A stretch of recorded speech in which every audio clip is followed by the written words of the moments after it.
So, Okay. thank you everyone. Welcome. My name is, if you don't know me already, you should know me. Follow me on LinkedIn. I do funny videos. I am the Senior Manager for Analytical Professionalisation at NHS England. Done a lot of work on the National Competency Framework for Data Professionals, which you may have seen me speak about here before. But today I'm here to talk to you about the AnalystX Observatory. So the last couple of years, the AnalystX Observatory have been running surveys to try and get a picture of the data and analytics workforces in health and social care. Believe it or not, because we don't get separately identified within ESR systems, it's very difficult for people to understand how many people there are in the data and analytics workforce up and down the country. So we set off trying to build that evidence portfolio, and it obviously piqued the interest of people because in 2024, through the Skills Development Networks and NHS England, a national workforce survey was carried out of digital and data workforce people. So in view of that, we thought, well, there's no point in us then trying to go and do our normal survey. So what we thought we would do is pick up something specific from the surveys that we'd had from the 2 previous years and start to unpack it a bit more and see if we can, as I say, build that evidence. So the key thing that had come out from the 2022 and the 2023 surveys that we'd done was, when asked what are the key challenges for the next 5 years in the analytical workforce, far and away the most common one that came back was better questions from decision makers. So what we're trying to do in this session is to get that never seen before overview of what are those impacts of bad questions on teams at the moment. What sorts of things does it create, the issues that it brings you, and then to start to say, well, actually, if we know what bad questions are like and we'd like people to be asking better questions, what do we want to be seeing in those better questions? What sorts of things that we would prefer them to be telling us, or bits that are in that there. And as I say, the ultimate aim is that we create this cost benefit analysis that we can say, if you upskill the wider workforce in data literacy, which will include how you're forming questions and how you ask questions of the teams, then you're going to stop some of that dead time or not productive time that teams do, but also you probably get better outputs, and then you'll get better insights and make better decisions for the populations that we serve. The other thing is there's a lot of conversations at the minute about, you know, the changing ask of analytics, and as we move away from maybe some of the more traditional things that we've been doing into some of the more developmental stuff, and as we get more data scientists and more of, you know, that sort of stuff, if we still continue to retain a proportion of our workload that we don't feel is beneficial, then actually all we've got is an even more skilled team with not using their resources fully. So it's really important that we try and get this, because this will then give you that case for change, supporting evidence as you're starting to say to people, look, we need to do this because it's going to have those benefits. And I will now hand over to my colleague Harveen. Hi everyone, my name is Harveen Chitra. I'm an Analytical Applications Officer. Andy, next slide please. So for the first part of the focus group sessions, we'll be asking you to take part in a short exercise where you'll be asked 6 to 7 different questions, and they'll be based on your workload and how it's impacted from poorly asked questions. Next slide please, Andy.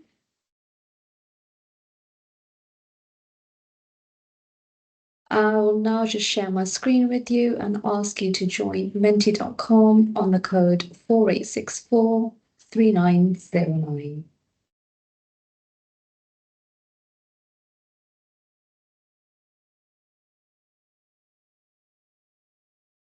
And you will also be just putting the link in of Menti in the chat, and the code again is 48643909. I'll just give it a few seconds so people can start joining in.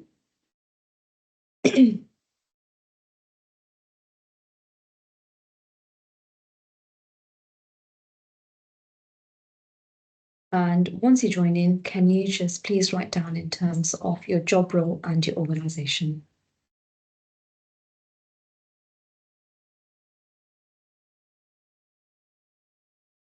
if we'd have linked in Rachel with you, we could have done this even more seamlessly. But you know, we live and learn. Well, I think they'll probably just listen to you more. They get bored of me asking. So Harveen said it much more nicely than what I did. No one would ever get bored of you, Rachel. No, thank you. Thank you so much.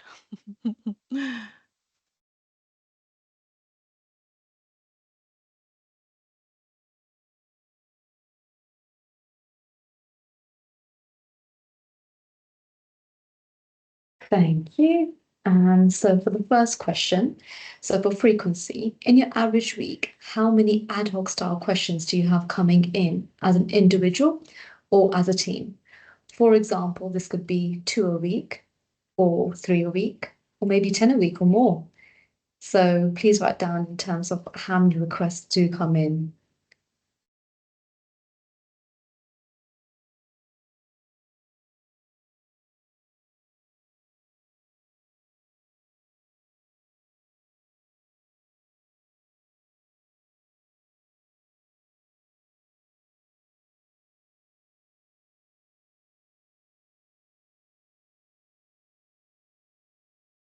So for now, I can see the average is between 2 to up to 20. So some are busier than others. There's a mid-range of 5 to 6 as well.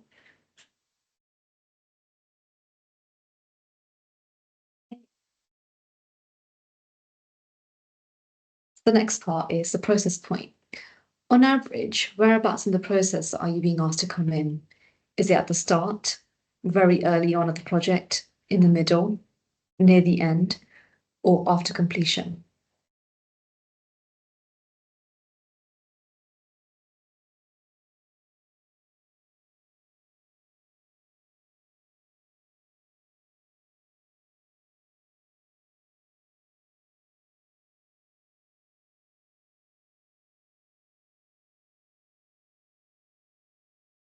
It's actually quite good to see that you have been asked to come in at the early stage or even at the start.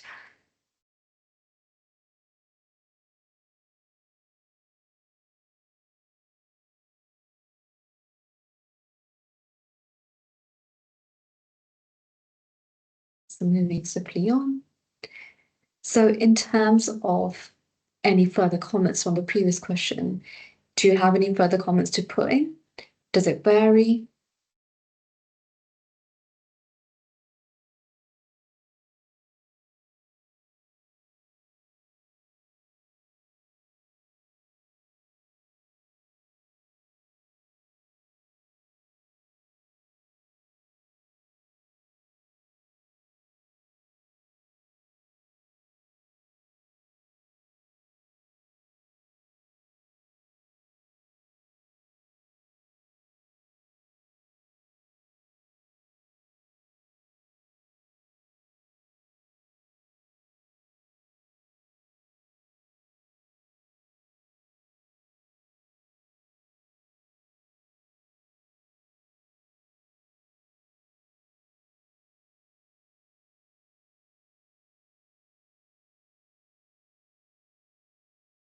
Okay, so I can see again, it does vary. And yeah, that is correct. You don't know what the decisions are, so you don't know what you're being asked and what you're being involved in.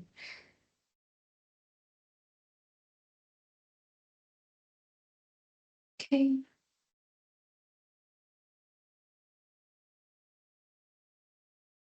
So on average, how long does it take you to basically spend on the initial scoping of the actual request? So is the question easy to understand? Is it quite easy for you to navigate and to do what you need to do? Or do you have to go back?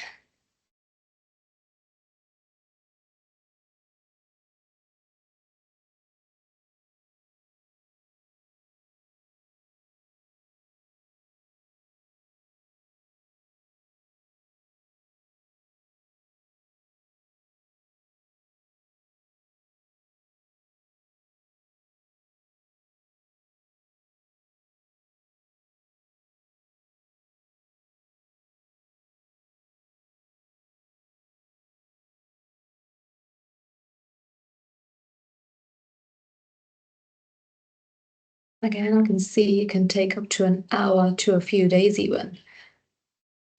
Some is quite mild, which is around about 2-3 hours or 2-3 meetings.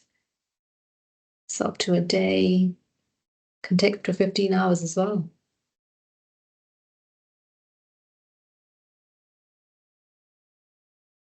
So on average, how many hours are spent on making those changes? So how many meetings do you have and how many iterative changes are there?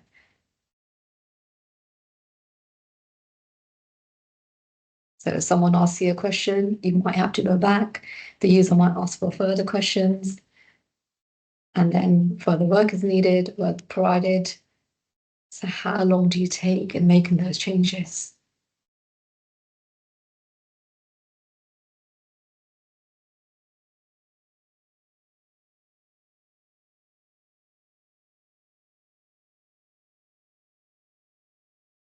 Oh, a couple of years. That's a big piece of work for a couple of years. Wow. Yeah.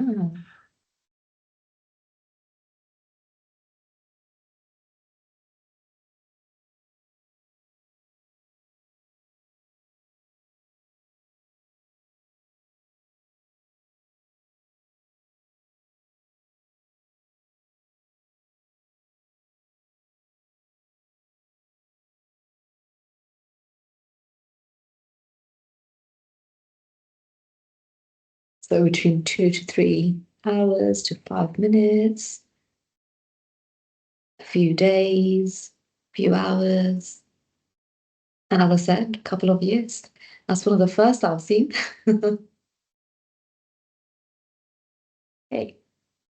So we all love feedback. How often do we actually get feedback from users? So I just want you to just give a percentage from 0 to 100%.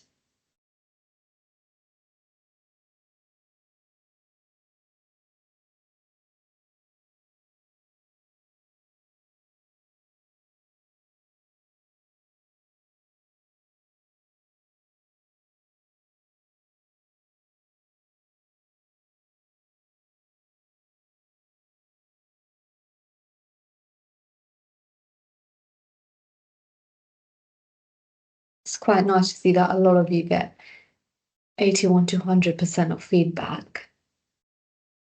And it's a good thing that the 0 is actually shown as 0. So that's a plus point. And lastly, how would you rank the data literacy skills of your customer base on a scale of 1 to 5, where 1 is being poor and 5 is exceptional?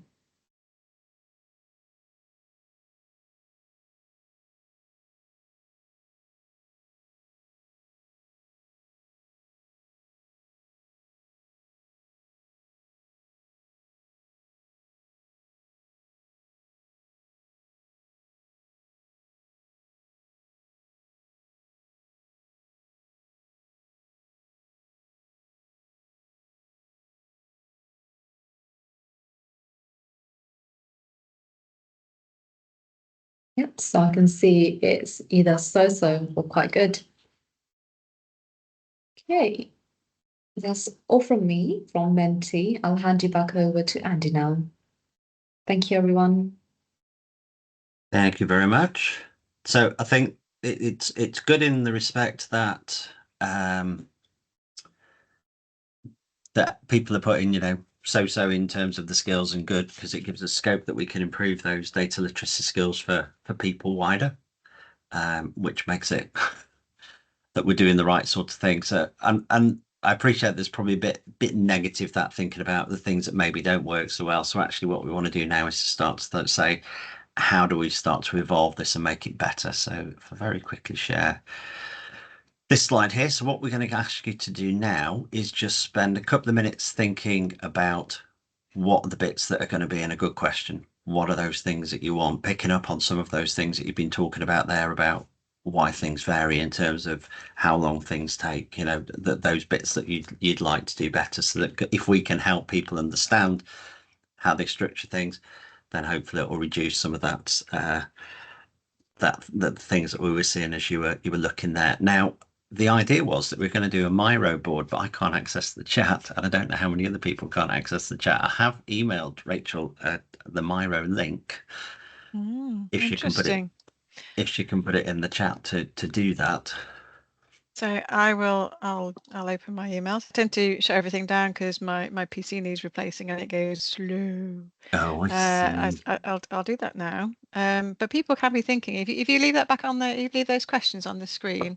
Yeah, I should leave People, that there. So give yourselves a few minutes thinking yeah, time. just while I'm pottering around in Outlook and whatnot, I can at least put it in the chat for some people. I know a lot of people can't see the chat either, so I'll be quiet. Harveen, I'll let people think. I don't know if it's possible, Harveen, to quickly just shove another Menti slide in that people could put comments on Or I could in do case that. they can't. Maybe we do that then if it's just quickly do a Menti thing if people can't access the actual Miro board itself. Give you 1 second. Normally what we'd be doing, you see, if when we're at the hacker event and we're running this, you'll just be armed with post-it notes and a wall to go and stick them on, and pens, free pens to go and write away what you want to be putting on there. I hope you've requested the post-it notes and everything that you need, or you're I bringing it. have a huge bag which I'll be bringing along with all my DJ stuff for the DJ off between me and fart. And if anybody hasn't seen your LinkedIn video on that, it's had everybody in fits, Andy. People should check that out. This is a series. I mean, so the hacker is obviously it's a serious event in that you will learn a lot, but it is very much a networking space as well. And on the evening of day one, we have a social, and it's relaxed, and it's just you partake as much as you want. There's some nice food. We'll say hello. But Andy is being a DJ, and so is Mark Farr is being a DJ as well. So it's going to be good. It's going to be good. I don't seem to have got that email from you. Oh, hang on. Yeah, I do have it. I do have it, just in case this works.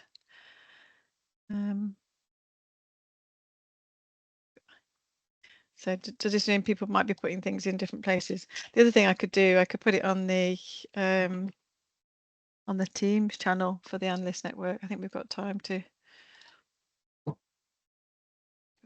That might work for people who can access the Teams channel, but not the meeting chat. I'll do that as well. I'll just throw it in as a random post, and people go, Okay. "What?" Thank you very much. That's okay. Oops. Let's have a look here. We had planned on sharing Teams whiteboards, but once again, our organisation doesn't allow external collaboration on Teams whiteboard. Let's just have a look at this. Technology, it's great when it works. Yeah, isn't it just? So people, let's try and be quiet while people still consider what they might want to share. I'm not saying to be shut up, Andy, but you know. You've told me to be quiet. Oh. 2 minutes.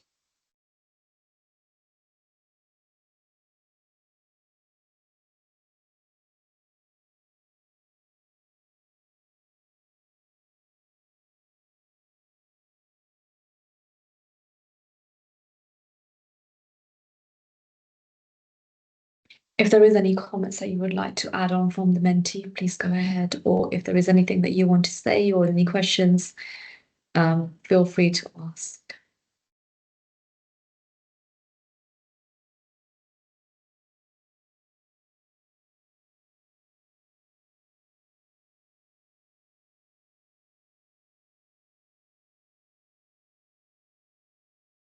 I'll just see if I can access that actually.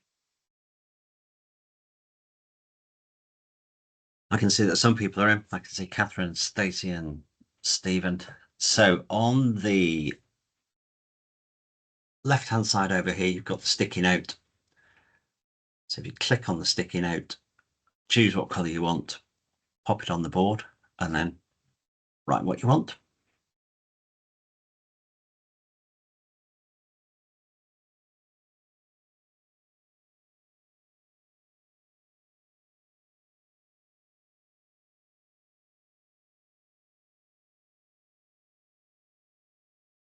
Are people writing stuff off the board?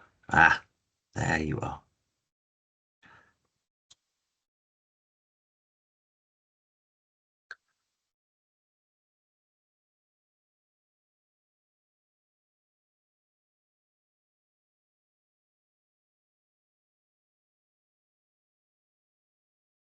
What's the exam question you want to answer? Yes.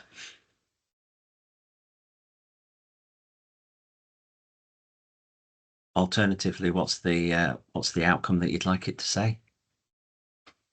Not that we'd ever get asked that.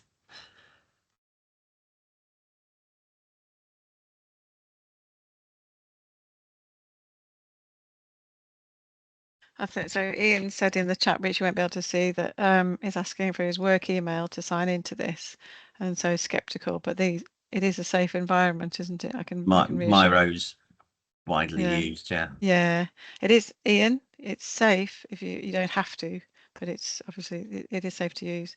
We've used it a lot in the past. We either use Miro or oh, what's the other one? Jamboards and whatnot. That's quite good as well. And it says, but I like the ones where it's anonymous or you're an animal in some of them, because you can see who's writing what. People might not. That might be something for. You're not going to be doing that this in a couple of weeks, are you? You'll definitely No, know a who's couple of writing weeks it time, because it's just so. yeah. So if you're going to the hacker conference and you're thinking, oh, well, you might think I don't want to go through all this pain again. But if you can just write stuff on post-it notes, turn up, hand them to me, and then say I'm not actually going to stop for your session, but there's some post-it notes. Or if you're able to put stuff in the chat, I'm sure Rachel can pick it up. And Harvey, I don't know if you've been able to stick a Menti slide up that people could just put any comments on, and we can add them in.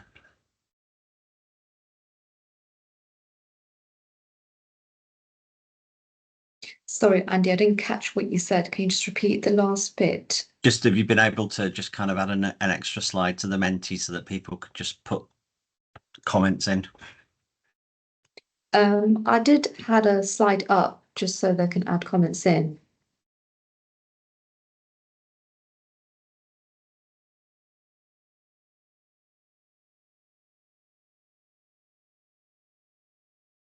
Yeah, there is one available. Thank you, Harvey. Can you just remind us what the questions are that we're sort of like considering? What are the elements that make a good question? Okay. Could you either put that on Miro or maybe, I don't know, put that on the screen while people are just finishing off in the background, so that we can remind ourselves what we.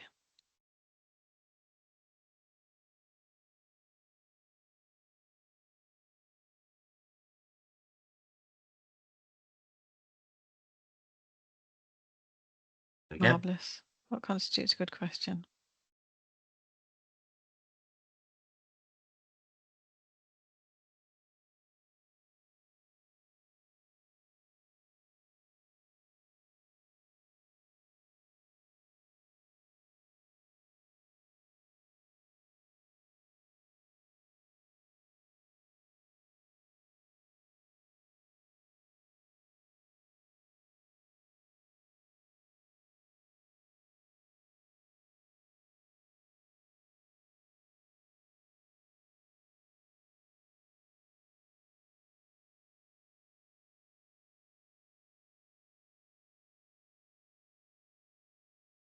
Can just see that somebody's put into the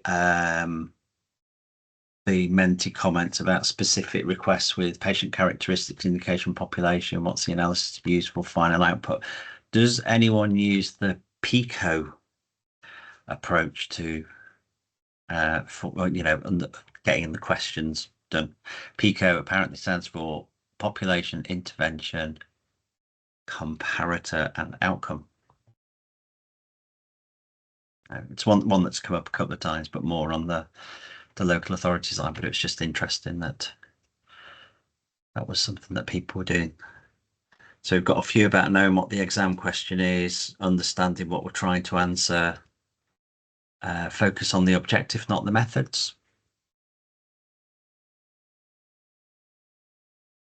Don't know if the person that put focus on the objectives, not the methods, wants to just say a bit more about that.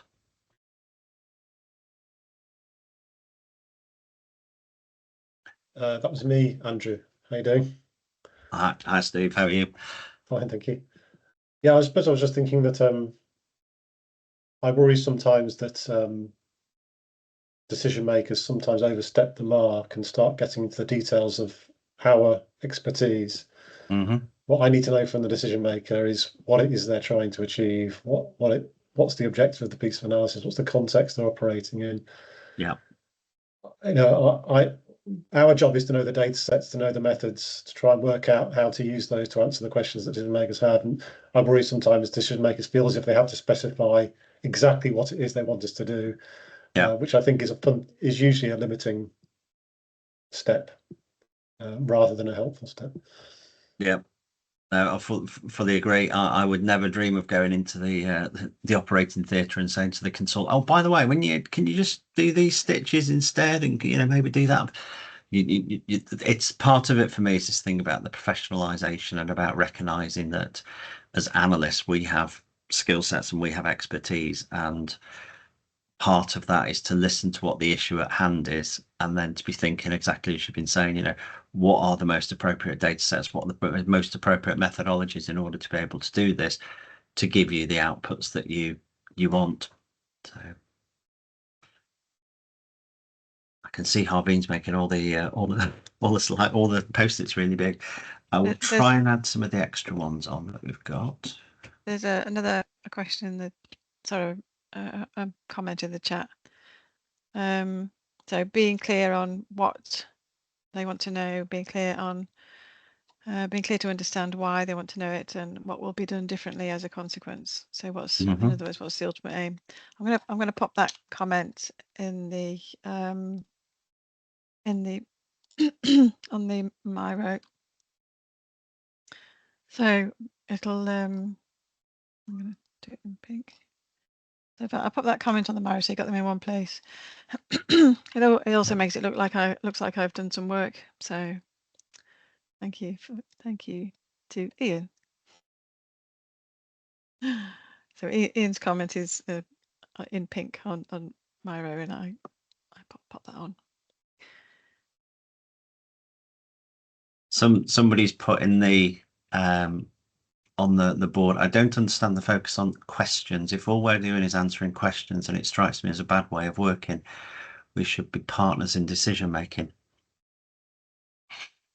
I suppose it has. Yeah, I get that point. I suppose it has to start somewhere. I think it's there has to be something that we are trying to discover, find some evidence for, and whether it's a question or a series of questions, it's yes, it's interesting to get people's perspectives. Ultimately, I would agree that it is about trying to get to an outcome, and by involving us at the start of that process helps us to understand what the request is. And if one of the things that comes from this piece of work and the wider data literacy and the upskilling of professionals is that you understand that there is a point very early on that you need to get your information professional around the table, your data professional around the table at the discussions, when you're at that formulating and doing that evolution of the question. Not once you've formulated the question, I think is a key thing. Yeah, definitely. I'm just thinking back to we had a really great eLab on Tuesday, I think it was. So that was with Sam Riley from Making Data Count, and Andrew Brown, who was essentially her case study. So they've done a lot of work with Morecambe Bay Hospital Trust, and yeah, obviously it's quite a fascinating story, really, but repeated millions of times across the country, and also not repeated. So this was them coming to this trust and realizing that they had some really excellent BI business intelligence analysts, but there was that disconnect between them and the decision makers. They simply weren't around the table. and they weren't part of that, like you're saying, they weren't part of that decision-making process. I think it may have also highlighted, because they were going in with making data count, it was highlighting lots of other things that needed to change to make the process more inclusive of analysts and that that expertise at the right stage in the decision-making process. But it was a really good story because they had an excellent outcome, you know, and everybody, the analysts were empowered through this process, and they were upskilled where necessary. So it's worth looking back at the recording, but I'll try and follow up on that as well because it's directly relevant to this. And the kind of things that you're trying to discover and sort of pull the evidence towards, because what do? We want evidence, don't we? So if we've got evidence that we can use to help have a positive impact on people's understanding of what needs to change, then that's us doing it. That's just doing a good job.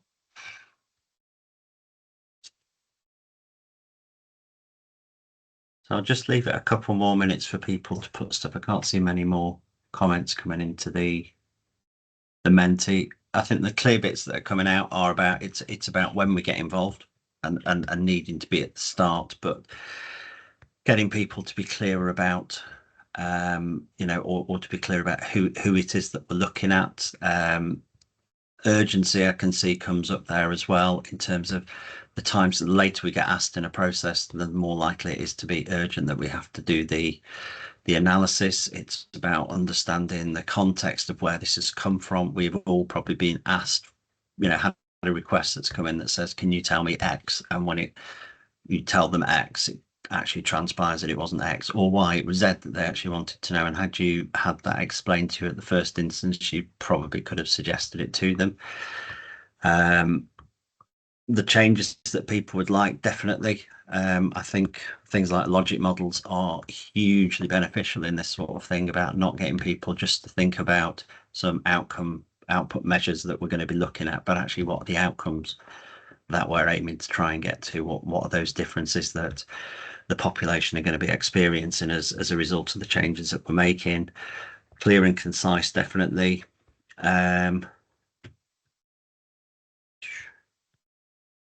Need to consider the who, what, where, why, how, knowledge to action approach. Yep. Need to think about the 5 whys to get to root cause.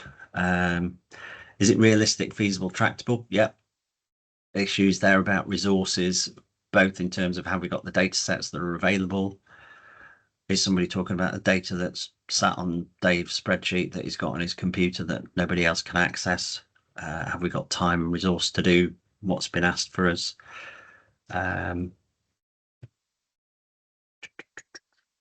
One that is needed and the analysis modeling we'll be using. Yeah.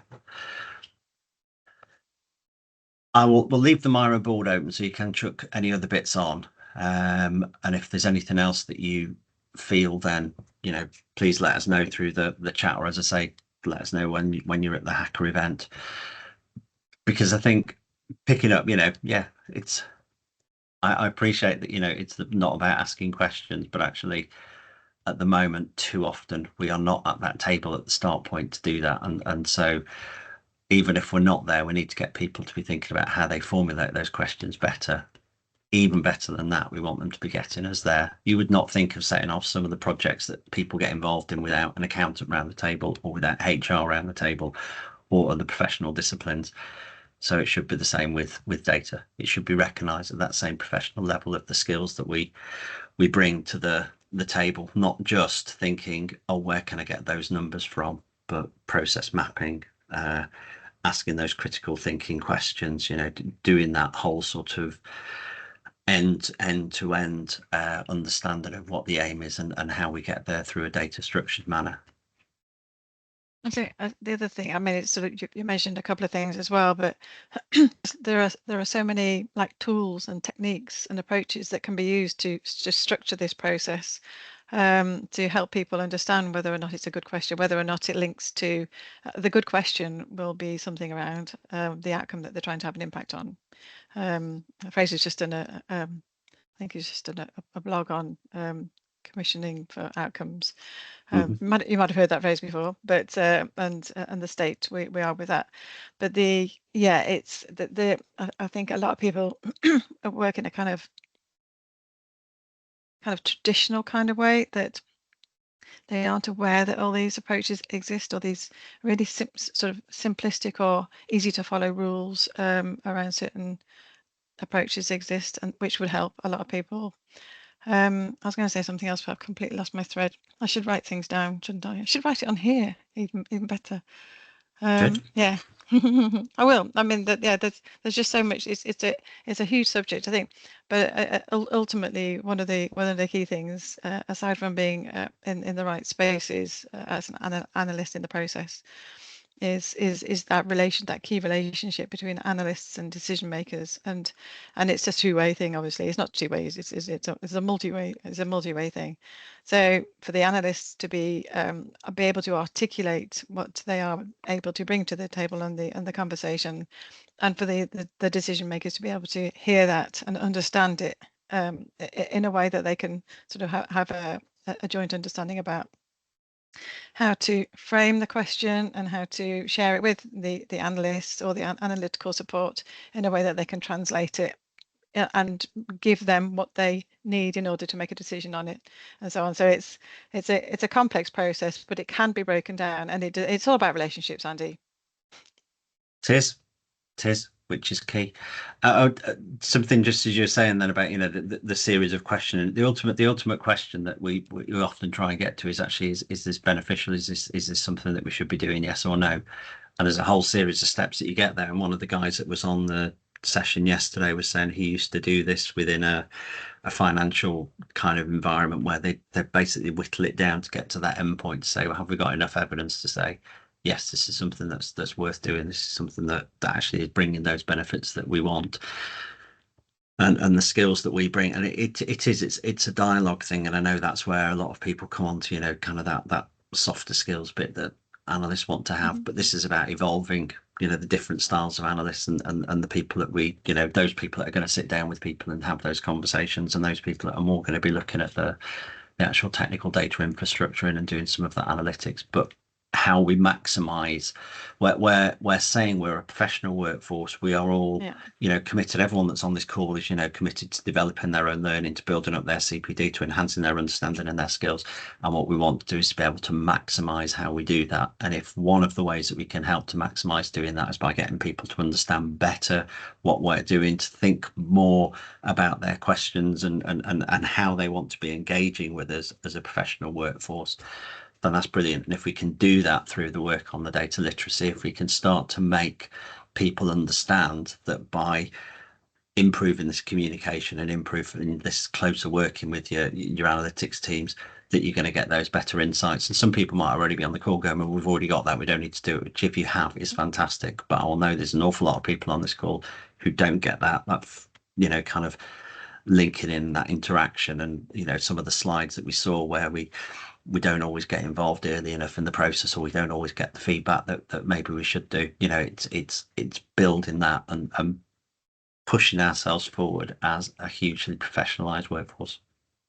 And it's not for everybody for every project, for every piece of work. It's just you're not going to be around the table for everything, every sort of question that is conceived, every problem. No. It'll depend on the size. It has to be sort of commensurate. It has to be appropriate for what you got in front of you. But I think it's just that it's that sort of sense of it doesn't appear and disappear as the analyst being a professional, having professional input, representing their sort of their skills and capabilities. That's a permanent thing, but it should always be there as part of a planning process for if people are going to be posing questions and wanting a solution to them. And I've got another thing about the question is, has it been asked before? Let's find out if somebody else has done this and there is sufficient evidence. Do we already provide this on one of the many dashboards that we provide to you? Yeah. Oh, you want that bar in green, not blue. Yeah. Okay. Great. Oh shucks, yeah. So yeah, and basically, I think Stephen kind of may have touched on it. Like, is sort of half providing the answer. Well, here's the question, and here's probably how you're going to do it. You know, that kind of thing. And the other thing is, yeah, I think we talked a little bit before about how helpful some of it is terminology and how helpful or not it is just to focus on the question. It's really, really important to frame that, to frame the question, frame the challenge, to be clear about the problem, and therefore clear about any sort of analysis and gathering of evidence, and that may involve lots of people, and it may not. But to achieve what we want to achieve, we have to talk. The language that the professions talk, and we need to make sure that we are kind of being we're being heard by non-analytical professions. So we need to do that sort of language, that sort of being understood exercise at a not just within analysis and analytics. It needs to be sort of much bigger in order to be understood and heard by all of these other professions that we need to be sort of working with more closely. And the chief analysts, I mean, they were kind of brought in to really help establish the importance of that role at board level. So they're having, I suppose, varying degrees of success across the country, but it's seen as a gap, seen as something that we need to be improving on. But we're definitely not there. But we're getting there. We're on the road. We are. Amanda Pritchard mentioned data twice in a speech that she did on Monday. So it's we're on a mission. Well, that's it. It's sorted. Well done us. Just very quickly to round off, because I'm aware we're coming up to time. So what we're doing is this is session 4 now that we've done. It's the 3rd online session that we've run. Then we've run one face-to-face. And as I say, we've got some more sessions coming up at Hacker. Then during August, we're going to be doing the analysis, pulling everything together, working with the economics team to sort of start to get that cost benefit analysis, and then also to start to, maybe it's not questions then that we need to say, maybe it's problem solving, or I think, yeah, I really think, I think it's kind of a bit restrictive. I think we need to do a little bit of work around the semantics of that, just so you get that wider engagement and that it's clear about what we mean. So it just needs some work on the business case, which is what all this is for. This is all contributing to that sort of that big, because I think you in your role, you have much more exposure to people who can sort of make a difference in some of these things, and you have, I can't believe I'm saying that, but I think you have a bit more influence than me over things. No, definitely not. But I will get my own back in a couple of weeks anyway. Yeah, just sorry, had you finish? Sorry. That's fine. You just carry. No, I was just. That's it. So what we'll then do is September time. We'll hopefully be then coming out with the report. We're going to also be looking at whether we get any differences between kind of colleagues in local authority and colleagues in the NHS, because there are a couple of differences that I've already spotted in the feedback that we've had today compared to a couple of the local authority sessions that we've done recently, which is interesting. But if we're truly thinking, how do we best serve our populations by integrated intelligence, working and collaboration, kind of doing things like this, doing things like the National Competency Framework for Data Professionals to provide a standardised platform to be able to assess roles and skills. They're all part of moving us forward on that journey to get better outcomes for our populations. And I'll stop talking and stop sharing. Okay.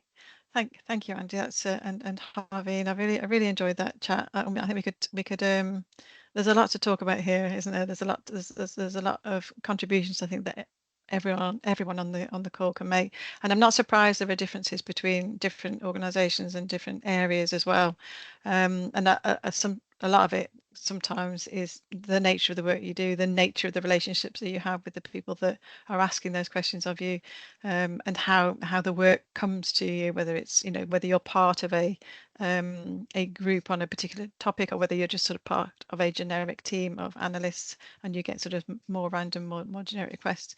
There was a question. There was just a question which was posed early on my Menti, And it was apart from reminding me what the missing category was on my original where do you work slide, and the question was better questions from decision makers. Was it an actual, or was it on a pick list of those surveys? How did you so did you theme it? It was on a pick list, so I think we had about 10 different things that were listed and an other box, and it was the one that most people were picking. Okay, so they do ask what else was on the pick list, but I'm not asking you to not the other options. I'm not asking you to go through those. The survey results are published on AnalystX. Well, there you go. We can find out for yourself. Maybe if I don't forget, I can share a link to that later, because there's also lots of other really useful resources on there. Yeah. So just the general question about, because I find it fascinating about the impact and relationship that analysts have on the whole decision-making process. And that was essentially one of the key reasons why we developed the Leadership Development for Analysts course, which we are reoffering sometime soon. And it's called Leadership Development, but it wasn't just for leaders. It was really about that empowering analysts. So it's kind of like that leadership role for any analyst, and how to have those conversations and how to be more influential with people who are making decisions. So they've done this analysis, and then because they're analysts, sometimes they don't feel maybe confident enough to go ahead and sort of present their analyses or their findings in a way that's convincing, or that is presented in a way that's going to make a real difference to people who are receiving that information, because that is so important as well. You can have the best analysis, you can have the techniques are there, it's sound, it's robust, but if you go and say, well, I think it's this and I think we need to do that, there's something about that, how that message is conveyed as well. So it's the whole cycle, isn't it? But I think we're making massive inroads into this, and just getting this exposure and this repetition that we are all using about professionalisation, about the national competency framework, and just sort of repeating to others. That's the only way that we're going to get heard. But I think sometimes the nature of the messaging is also and how we do it is really important as well. So I'm not going to share my screen. I'm just, because it's 12 o'clock. I'm going to have to jump off now because I've got Yep. to go and talk national competency framework. Well, okay. Well, before we go, thank you again. Thank you for taking part. And yes, absolutely. We'll let you know how it goes. Fantastic. We'll keep you updated. Thanks, everyone. I'll see you in a couple